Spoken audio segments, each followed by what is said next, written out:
ਅਗਲੀ ਜਿਹੜੀ ਹਰਜੋਤ ਸਿੰਘ ਜੀ ਗੱਲ ਕਰਦੇ ਜਾਈਏ ਯੂਐਸ ਦੇ ਸਿਟੀਜ਼ਨਸ਼ਿਪ ਦੇ ਲਈ ਜਿਹੜੀ ਕੀਮਤ ਆ ਉਹ ਵੱਧ ਰਹੀ ਆ, ਯਾਨੀ ਕਿ ਜਦੋਂ ਤੁਸੀਂ ਅਪਲਾਈ ਕਰਦੇ ਆ ਯੂਐਸ ਦੀ ਸਿਟੀਜ਼ਨਸ਼ਿਪ ਦੇ ਲਈ ਉਹ ਫੀਸਾਂ ਦੇ ਵਿੱਚ ਵਾਧਾ ਹੋ ਰਿਹਾ ਆ।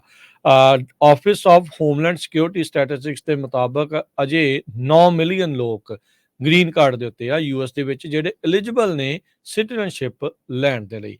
1 ਅਪ੍ਰੈਲ ਤੋਂ ਜਿਹੜੀ ਸਿਟੀਜ਼ਨਸ਼ਿਪ ਜੇ ਤੁਸੀਂ ਅਪਲਾਈ ਕਰਦੇ ਆ ਤਾਂ ਉਸ ਦੇ ਵਿੱਚ ਵਾਧਾ ਹੋਣ ਜਾ ਰਿਹਾ ਹੈਗਾ ਆ। ਸੋ ਇਹੀ ਨਹੀਂ, ਕਹਿੰਦੇ ਤਕਰੀਬਨ 19% ਸਿਟੀਜ਼ਨਸ਼ਿਪ ਦੀ ਫੀਸ ਦੇ ਵਿੱਚ ਵਾਧਾ ਹੋਊਗਾ। ਸੋ ਕਹਿੰਦੇ ਆ ਵੀ ਇਹ ਨਹੀਂ ਕੱਲਾ ਗ੍ਰੀਨ ਕਾਰਡ ਵੀ ਜਦੋਂ ਤੁਸੀਂ ਅਪਲਾਈ ਕਰਦੇ ਆ ਤਾਂ ਉਹਦੇ ਲਈ ਵੀ ਜਿਹੜਾ ਪਹਿਲਾ ਸਟੈਪ ਹੁੰਦਾ ਸਿਟੀਜ਼ਨਸ਼ਿਪ ਦੇ ਲਈ ਉਹਦੇ ਵਿੱਚ ਵੀ ਵਾਧਾ ਜਿਹੜਾ ਉਹ ਕੀਤਾ ਜਾ ਰਿਹਾ ਹੈਗਾ ਆ।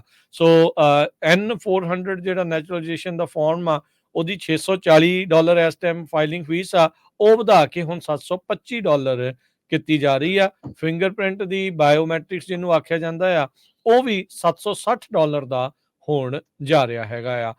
ਦੱਸ ਜਾਈਏ ਜਿਹੜੀ USCIS ਆ ਉਹ ਆਪਣੇ ਇਹਨਾਂ ਫੀਸਾਂ ਦੇ ਆਧਾਰ ਦੇ ਉੱਤੇ ਹੀ ਜਿਹੜੀ ਉਹ ਚੱਲਦੀ ਆ। ਇਸ ਤੋਂ ਪਹਿਲਾਂ ਪਿਛਲੇ ਪ੍ਰਸ਼ਾਸਨ ਨੇ ਵੀ ਫੀਸਾਂ ਵਧਾਉਣ ਦੀ ਜਿਹੜੀ ਆ ਉਹ ਕੋਸ਼ਿਸ਼ ਕੀਤੀ ਸੀ।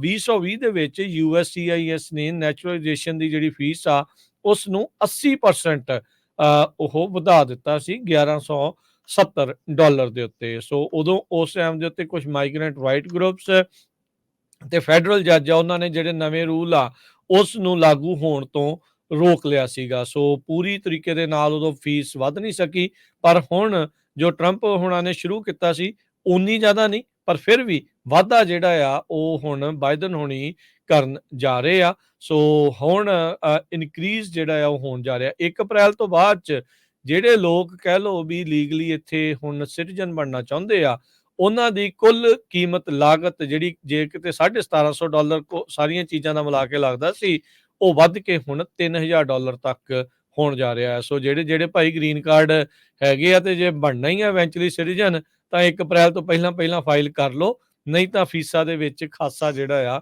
ਉਹ ਵਾਧਾ ਹੋਣ ਜਾ ਰਿਹਾ ਹੈਗਾ ਆ। ਇੱਕ ਸਮਾਂ ਬਿਲਕੁਲ ਰਾਜਕਰਨ ਵਿਸ਼ੇ ਜੀ, ਇੱਕ ਸਮਾਂ ਸੀ ਕੁਝ ਸਾਲ ਪਹਿਲਾਂ ਜਦੋਂ ਇਨਕਮ ਬੇਸ ਦੇ ਉੱਤੇ ਬਹੁਤ ਸਾਰਿਆਂ ਦੀਆਂ ਐਪਲੀਕੇਸ਼ਨਾਂ ਫ੍ਰੀ ਵੀ ਸੀਆਂ।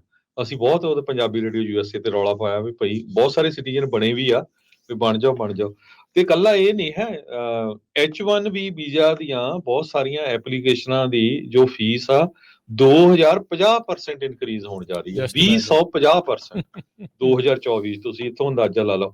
ਜਦੋਂ ਤੁਸੀਂ H1B ਦੀ ਰਜਿਸਟ੍ਰੇਸ਼ਨ ਫੀਸ ਫਾਈਲ ਕਰਦੇ ਪਹਿਲਾਂ $10 ਸੀ, ਹੁਣ ਉਹਨੂੰ ਵਧਾ ਕੇ $215 ਕਰ ਦਿੱਤਾ ਗਿਆ ਆ। ਜਿਹੜੀ ਤੁਸੀਂ ਲੋਟੋ ਪਾਣੀ ਹੈਗੀ ਆ ਉਹ ਤੋਂ ਬਾਅਦ ਫਿਰ ਜਦੋਂ ਤੁਸੀਂ ਐਪਲੀਕੇਸ਼ਨ ਫਾਈਲ ਕਰਨੀ ਉਹ 70% ਇਨਕਰੀਜ਼ ਕੀਤੀ ਆ। ਪਹਿਲਾਂ 460 ਸੀ, ਹੁਣ ਉਹ $780 ਹੋ ਗਏ।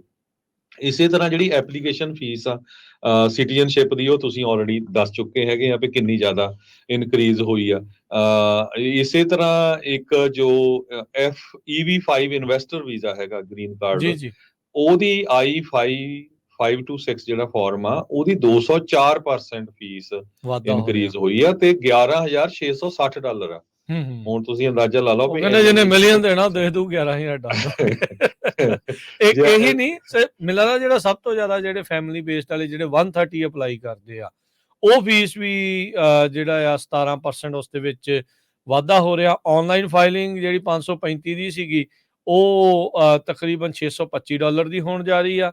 ਪੇਪਰ ਫਾਈਲਿੰਗ ਜਿਹੜੀ 535 ਦੀ ਸੀ ਉਹ $675 ਜਿਹੜੀ ਉਹ ਵੱਧ ਕੇ ਹੋਣ ਜਾ ਰਹੀ ਆ। ਟਰੈਵਲ ਡਾਕੂਮੈਂਟ ਜਿਹੜਾ ਹੁੰਦਾ ਆ ਉਹ 575 ਦਾ ਸੀਗਾ ਉਹ $630 ਹੋਣ ਜਾ ਰਿਹਾ ਹੈਗਾ ਆ। ਸੋ ਹਰ ਇੱਕ ਤਕਰੀਬਨ ਫੀਸ ਦੇ ਵਿੱਚ ਵਾਧਾ ਹੋਇਆ। ਕੋਈ ਫੀਸ ਆ ਜਿਸ ਦੇ ਵਿੱਚ ਉਹਨਾਂ ਨੇ ਕਟੌਤੀ ਜਿਹੜੀ ਉਹ ਕੀਤੀ ਹੋਵੇ, ਜਿੱਦਾਂ ਗ੍ਰੀਨ ਕਾਰਡ ਦੀ ਰਿਪਲੇਸਮੈਂਟ ਕਰਵਾਉਣੀ ਆ ਕਿਸੇ ਨੇ I-90 ਉਹਦੇ ਵਿੱਚ $40 ਉਹਨਾਂ ਨੇ ਘਟਾਏ ਆ, 455 ਤੋਂ ਘਟਾ ਕੇ 415 ਕੀਤੇ ਆ, ਪਰ ਉਹ ਬਹੁਤ ਘੱਟ ਨੇ।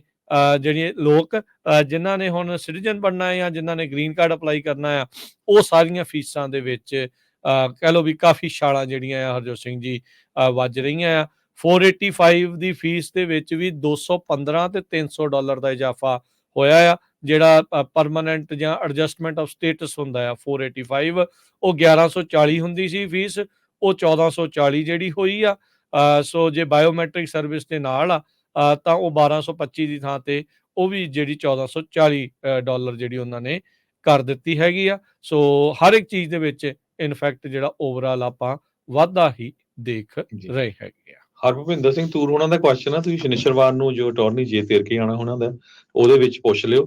ਪਰ ਜਿੰਨਾ ਕੁ ਮੈਨੂੰ ਨੌਲੇਜ ਆ ਲੱਗਦਾ ਵੀ ਜੇ ਤੁਸੀਂ ਗ੍ਰੀਨ ਕਾਰਡ ਲੈਣਾ ਆ, ਜਿੱਦਾਂ 5 ਸਾਲਾਂ ਬਾਅਦ ਗ੍ਰੀਨ ਕਾਰਡ ਦੇ 5 ਸਾਲਾਂ ਬਾਅਦ ਸਿਟੀਜ਼ਨ ਬਣ ਸਕਦੇ ਆ, ਪਰ 6 ਮਹੀਨੇ ਪਹਿਲਾਂ ਅਪਲਾਈ ਕਰ ਸਕਦੇ ਆ। ਤੇ ਜੇ ਤੁਹਾਡਾ ਹਸਬੈਂਡ ਵਾਈਫ ਸਿਟੀਜ਼ਨ ਆ ਤਾਂ ਫਿਰ ਤੁਸੀਂ 3 ਸਾਲਾਂ 'ਚ ਸਿਟੀਜ਼ਨ ਬਣ ਸਕਦੇ ਆ।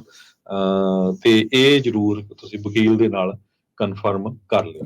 ਜੀ ਬਿਲਕੁਲ, ਉਹ ਵੀ ਆਪਾਂ ਜਿਹੜਾ ਉਹ ਜ਼ਰੂਰ ਕਰ ਲਾਂਗੇ। ਤੇ ਬਾਕੀ ਜਿਹੜੀ ਜਿੱਦਾਂ ਤੁਸੀਂ ਹਰਜੋਤ ਸਿੰਘ ਜੀ ਦੱਸਿਆ ਸੀ ਨਾ ਵੀ ਡਿਸਕਾਊਂਟ ਦੇ ਲਈ, ਉਹ ਡਿਸਕਾਊਂਟ ਪਹਿਲੋਂ ਘਟਾ ਘਟੂ ਕੇ ਜਿਹੜਾ ਕੋਈ 400% ਫੈਡਰਲ ਪਾਵਰਟੀ ਗਾਈਡਲਾਈਨ ਤੋਂ ਥੱਲੇ ਆ ਜਾਂ 200% ਆ, ਡਿਸਕਾਊਂਟਡ ਰੇਟ ਵੀ ਉਹਨਾਂ ਨੇ ਵਧਾ ਦਿੱਤਾ $320 ਤੋਂ ਵਧਾ ਕੇ ਉਹ ਵੀ ਫੀਸਾਂ ਦੇ ਵਿੱਚ $380 ਦੇ ਉੱਤੇ ਉਹ ਹੁਣ ਲੈ ਗਏ ਹੈਗੇ ਆ।